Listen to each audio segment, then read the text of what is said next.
All right, we are now in the interior of 3752P, the 2013 Fleetwood Storm. I'm going to start all the way at the back and work my way out.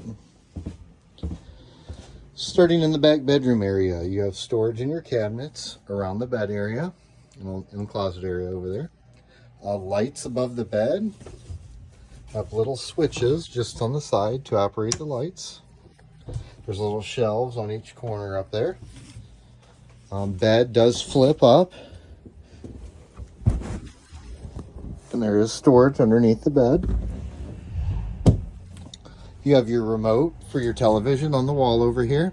This does have a built-in DVD player on the side.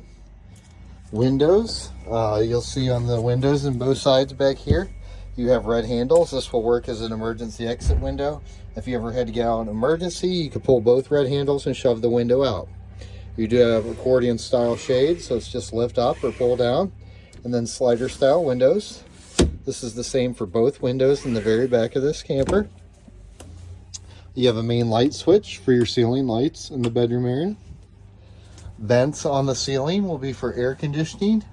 Vents down low, like down here, will be for the furnace. You have a carbon monoxide alarm in here. It does have a battery in it. That is battery operated. You have storage in your closet area here in both of these. Down here around the bed, you have a couple cabinets into the lower half down here.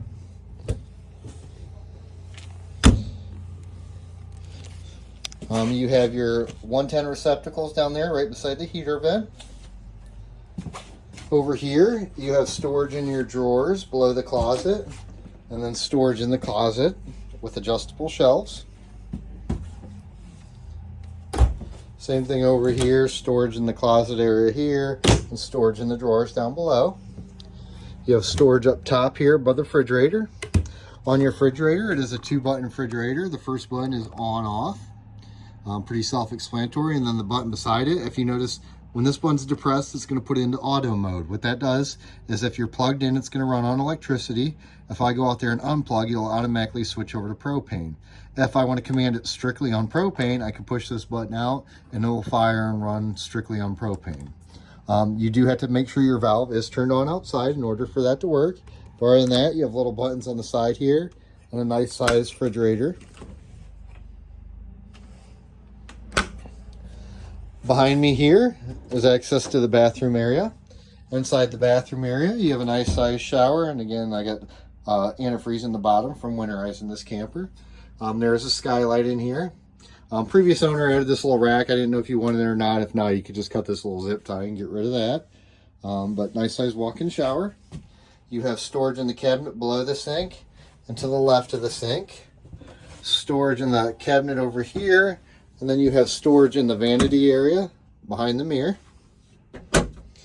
Over here, you have a side flush toilet. The pedal is right here. And there is a cleaning sprayer over here too. In order to operate the sprayer, you do have to be pushing down on the pedal too. Over to the side, you have a switch for the lights inside of here and a switch for the water pump. The only time you need the water pump switch on is when you're pumping out of the freshwater tank of water that you take with you in the camper. If you are hooked up to the garden hose, you do not need that turned on. Over here, you have a couple of 110 receptacles. These are all ground fault outlets in the camper. A lot of them will be daisy chained together. They won't all have these reset buttons on them. So if you ever have an outlet that doesn't work, look for the outlets that have the reset buttons on them and make sure they're not tripped. Up on the ceiling, you have a manual crank up vent lid here, and then there is an exhaust fan here that you just push the switch on and the exhaust fan will come on. Moving out of the bathroom area, you have a light switch for the hall light here. You have your main thermostat for your heating and air conditioning. If you want to use the air conditioner, you're going to switch this to cool and set your thermostat down low. If you want to use it for heat, you're going to switch this to heat, switch your thermostat up high. Then you can pick desired settings like low or high over here if need be, but for the most part, a lot of people just leave it in the auto position. You have little storage shelves over here. Microwave is pretty standard and self-explanatory. And then directly below the microwave, you have an exhaust fan that vents outside of the camper. And then you have a light switch for underneath the hood here. Over here, this is going to be your stove and cooktop. This cover will actually lift up. The cover will fold over and it'll go to the back. In order to light this, you're going to pick your desired burner out of one of the 3 knobs here, and they do have highlighted circles to show you which burner is which. You're going to turn it to the light position. You're going to come over here to the sparker, hit the sparker, and it'll light the burner. You do have to do that for each individual burner. In order to put the cover back down, you're going to lift up a little bit and then pivot the cover down. Directly below that is going to be your oven. In order to light the oven, you're going to turn this to the oven or the pilot position. You're going to push in and hold. While you have that pushed in and held, you're going to reach down here with your other hand in the very back and light in the very back of this oven, and you're going to light the pilot. Once the pilot stays lit, you're going to come up here and turn your knob, and then there's going to be a tube in here that lights up slowly like a gas grill. You have storage in your drawers all along here and in your cabinets down below the sink. Down here you have a propane gas alarm. That way if somebody bumps a knob or something and you don't realize it, once it senses the propane, it's going to alert you that there is a propane leak. Directly below the sink, there is a water heater bypass valve. This currently is in the bypass position because this unit is winterized. When you go to use the winter or to unwinterize, you are going to turn this valve over to the normal position so it allows water to fill into the water heater. All this does is shut flow off into the water heater.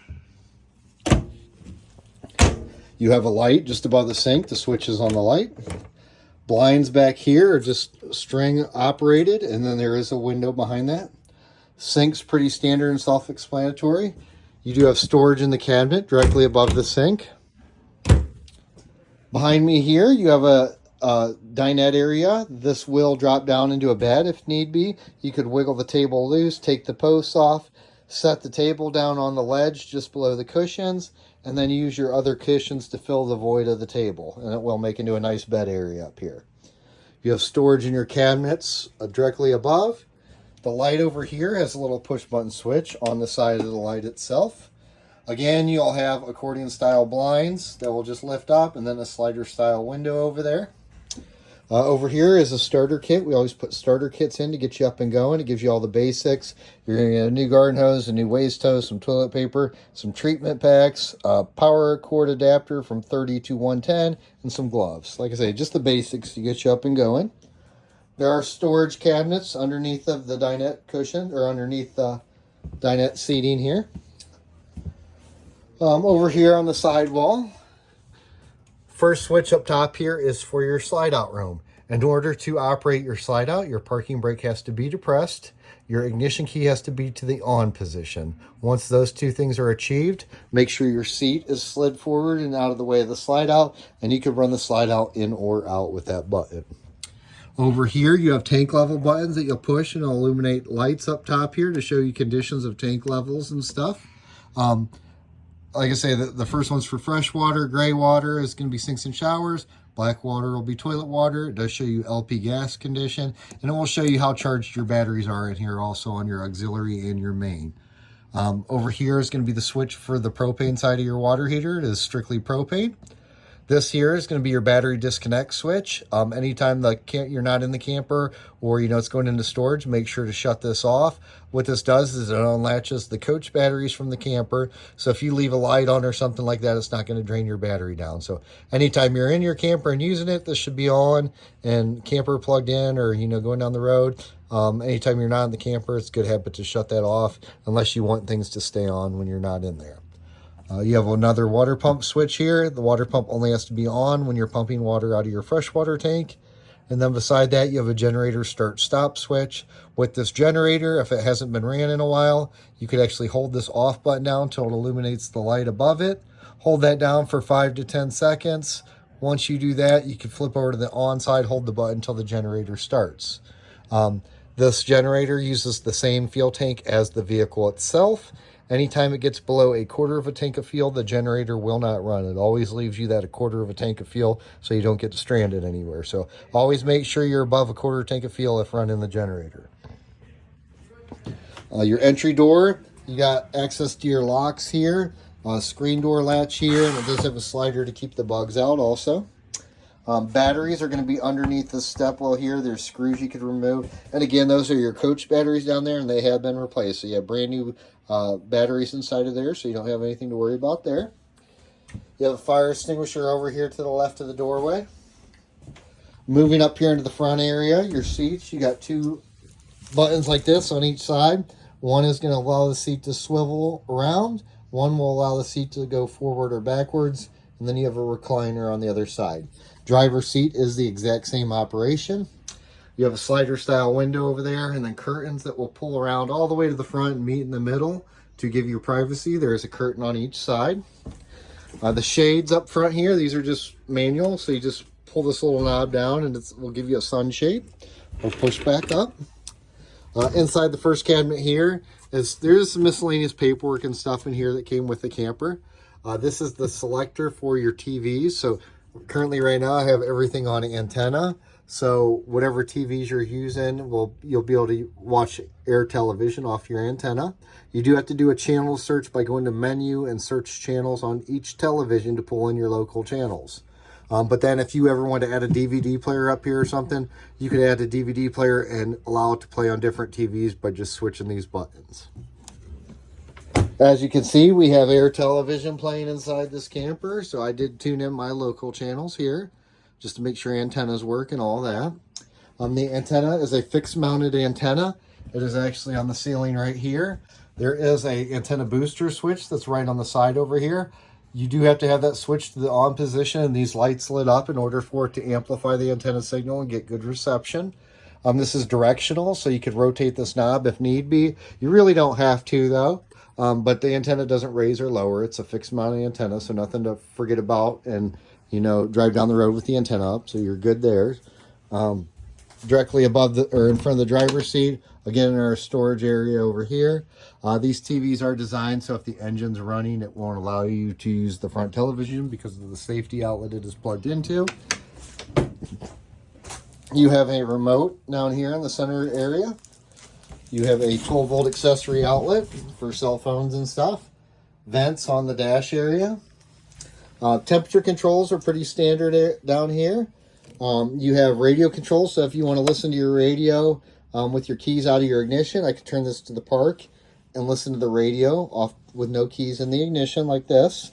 But if you're going down the road, you will have to have this switch in the travel position to use the radio. There is another generator start-stop switch here. And then there is another 12-volt accessory outlet here. On your radio, that's where the backup camera will display. On your steering wheel, you have your horn and cruise control settings on each side of the horn. A lot of these buttons are labeled pretty well. You have your tilt here for your steering column. Over to the left over here, you have power mirrors down here, which has a selector switch. You have to pick left or right in the center, and then you could use your arrow keys to rotate. And then the switch here is for heated mirrors. A cup holder, headlights, like I say, all this stuff's labeled real well. There is a leveling system on this, so it is hydraulic. In order to use it, parking brake has to be depressed, engine has to be running. And I'm going to show you a brief description of how this works here. I'm going to put the key in the ignition now, and you'll see this screen light up here in a second.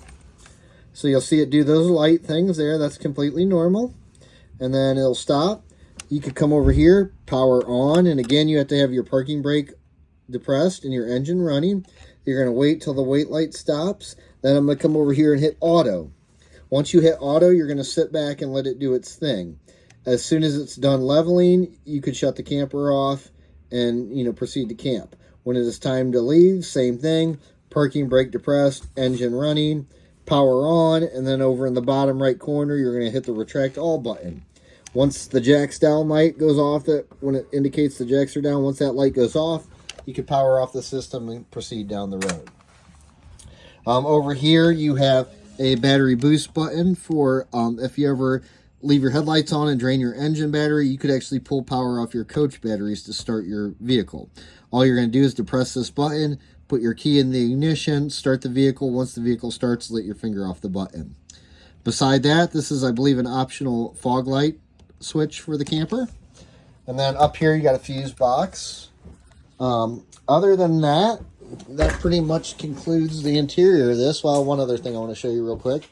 You do have, actually two. You have a fantastic fan here. How these work is you just crank up the fan with a lid. As soon as it opens, the fan will kick on. You do have adjustable speeds over here. You can leave the fan on, and as soon as it closes, it will shut off on its own. And that will be pulling air out of the camper. And then up here is going to be your air conditioning unit. And underneath this cover here, there will be rinsable filters for your air conditioning. If you want a big blast of air out of your air conditioner, you can open up these side vents. If you close these, it's going to disperse more air out of the round vents in the ceiling area. That concludes my video of the interior of this camper. We appreciate your business and hope you enjoy your new purchase. Thank you.